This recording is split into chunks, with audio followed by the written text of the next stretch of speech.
am in the middle of filming my Bluetooth adapter video, but I did realize in the process that I'm really just making a mess of all these wires. So instead of having all these crazy wires tapping into random places and just a lot of chaos and a lot of things that can accidentally come disconnected and hard to figure out where the issues are at, I'm going to do what I really should have done from the get-go, and that is install an auxiliary fuse box. And this will power everything dash related, as well as things that will come off of the steering wheel controls.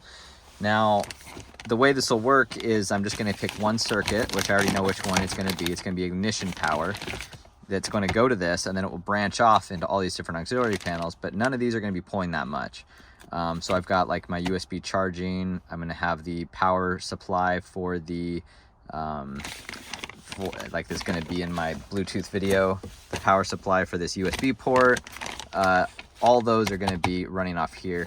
I also might run an LED, like LED fog lights through the steering wheel controls, but those aren't going to pull hardly anything. And if they do, I could always reassign the circuit. Now, if you were going to run a lot of auxiliary high amperage type stuff, like a lot of big light bars or adapter, like voltage regulators, stuff like that, you could run two of these and have one for your auxiliary, or one for your ignition and one for your always on. And so I'm just going to do an ignition on one for, you know, stuff that I only need when the vehicle's running. But you could run two side by side and differentiate them that way. As far as where to mount it, a lot of places you could mount it, but I think the best solution, since I've got this pocket right here that pressure fits in there, if I pull this guy out, I can see down in there, there's, you know, my mess of wires. I'm just going to mount it right down there so that if a fuse blows on it, I can just reach in there and service it and I don't have to take anything apart. So I'm going to start by removing this panel yet again. While I have it off, I've got new vinyl that's going to go on here that hopefully is a closer match to this.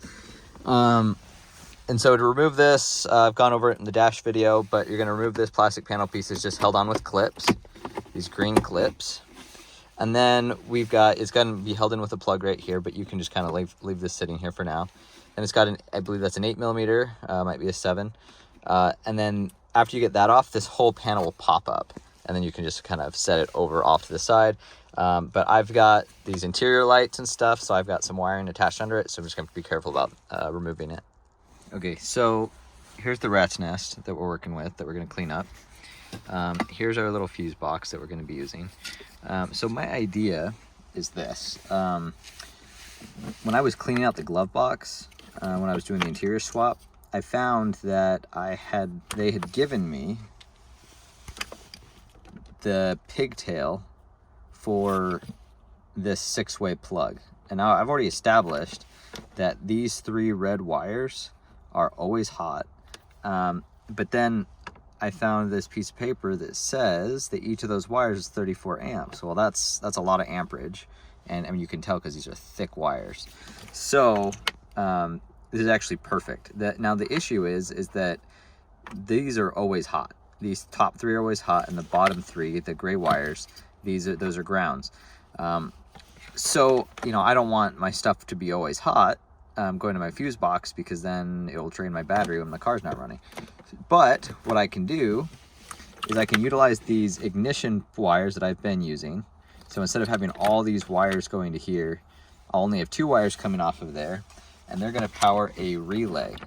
And when the relay is on, so when I turn the ignition, it will turn on the relay, which will run the power from this always hot to my fuse box. So essentially I'm turning these wires, or one of these wires, into an ignition wire, a 34 amp ignition wire, which will save me a lot of time and effort if I were to have to run, you know, find somewhere else to tie this in from. And I don't even know if there's any 34 amp ignition wires that, you know, are that accessible. Anyway, so that's the plan. So I'm going to clean all this up, hook it up, and then we'll review. All right, about 45 minutes later. So what I'm left with. So we've got my fuse box here. I popped the cap off here. And so pretty much what we have is Everything here is mounted in with double-sided tape with this 3M VHB. It's the VHB, stands for very high bond double-sided tape, and this stuff is the bomb. Use this or nothing when it comes to double-sided tape. So pretty much we have back in here, this is our power wire that's coming from our 14-pin connector.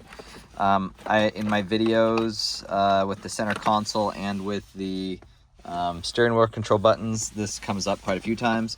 This is your 14-pin connector. And I took all those splices off. You can see where they left little marks, but the wires are mostly fine. I just left one in, and because these are ignition wires, this violet wire is ignition. And so I'm going to tuck this back in here, because that is all we're taking off of it is one ignition wire, and really all that is a signal wire that signals to this relay that the key is on. Okay, so what happens is power comes in through here. Well, let me back up. So we have our 6-pin connector, and this is with the high amp wire, right? So I took 2 of these, a ground and a positive, and then I tucked the other ones back here. We can use these at some future point in time, but I just want them out of the way for now. So pretty much this wire is always hot, and then here's the negative. So this goes to a relay, and then it leaves the relay here and powers this fuse box. Okay, so all of the power going to this fuse box is coming from this purple wire, which is going more or less straight to the battery. You know, simplified. But because it's always hot, it would be all this would always be on, and if you left USB chargers in or anything like that, it would eventually die. Also, this is, you know, my interior lighting, so that would always be on. So this is my switch wire, not a signal wire, I guess it's a switch wire. So since it's ignition, when I turn the ignition on, it'll put power to this wire, which will activate the relay, which in turn turns this on. So this is the light switch that turns this on, and then it comes in. Yeah, so the power comes into here, and then this switch is on. This blue wire comes in, this is carrying that same power, and then it turns this on, and then I have it grounded here. So this is just the middleman.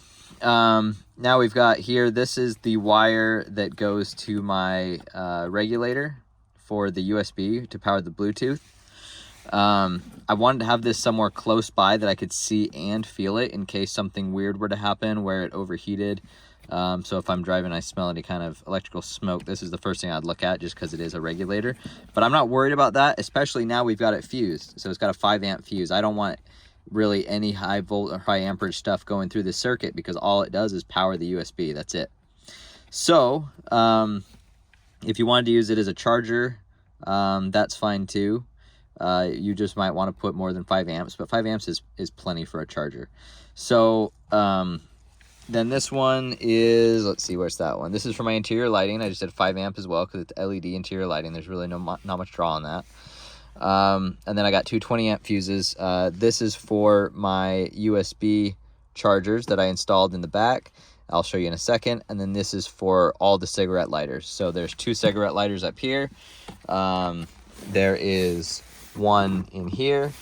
Oh, sorry, my bad. There's 1 cigarette lighter up here, there's 1 in here, and then there's 1 in the back. Okay, this panel's popped off right now, but I've got my cigarette lighter. Now these are those USB chargers I was mentioning. See, they don't turn on right now because the car's not on. But if we put our key in, okay, listen for the click of the relay. You hear that? That's me turning it off and on, okay? And you can see my interior lights coming on. And then here's all my interior lights for my cup holders. Now if we come back here, there's my interior lights as well. But then you come over and you can turn on the USB charging. And there has, it's 2 USB ports with a USB-C is one of them. So we got USB-C and regular USB 3.0. And they start off and then you just turn them on, so that's good, so I don't have it just glowing blue back here all the time. This is that panel that I make. It's available for sale on 3Dub 200 website, that replaces the rear temperature controls, since obviously in a police interceptor we don't have rear temperature controls. So that's charging for your passengers. All right, so the last thing is to put it all together. And then, we'll have our pocket here as an access point. But I need to finish up the video on the Bluetooth before I put that together, since this is kind of a mini video inside of the bigger video, but they'll be released separately. So I need to put all that back together, and then we can go from there.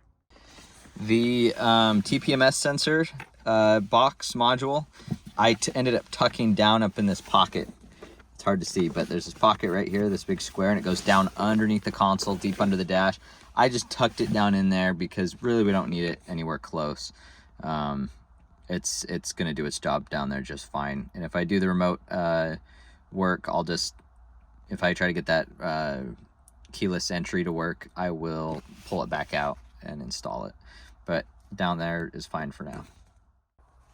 Now it's all put back together. So if I need to access any of my electronics in there, I just pull out this pocket, and there it is. I can very easily get to anything. In fact, I might tuck this guy, this 6-pin connector, back a little bit so it's less in the way, like that, and then tuck some of these back. But pretty much if I need to get to my fuse panel, I just reach in there and pop off the cover, and I can see all my fuses. I don't even need to reach in there if one's blown to diagnose it, because these little red LEDs will light up if a fuse blows. So then, if I need to get access to my regulator, it's right there. So this should eliminate really having to get in underneath the panel if I ever need to fiddle with electronics. Also, if I'm going to add something later, like I've got 2 more slots, one of those is probably going to end up being some fog lights on the front, maybe a reverse light for the other one. I could just do most of that from here. I got to get a little creative with running the wiring, but I should be able to do it without popping off this console every single time. So put that back on, and that's all I really got to do for the wire management.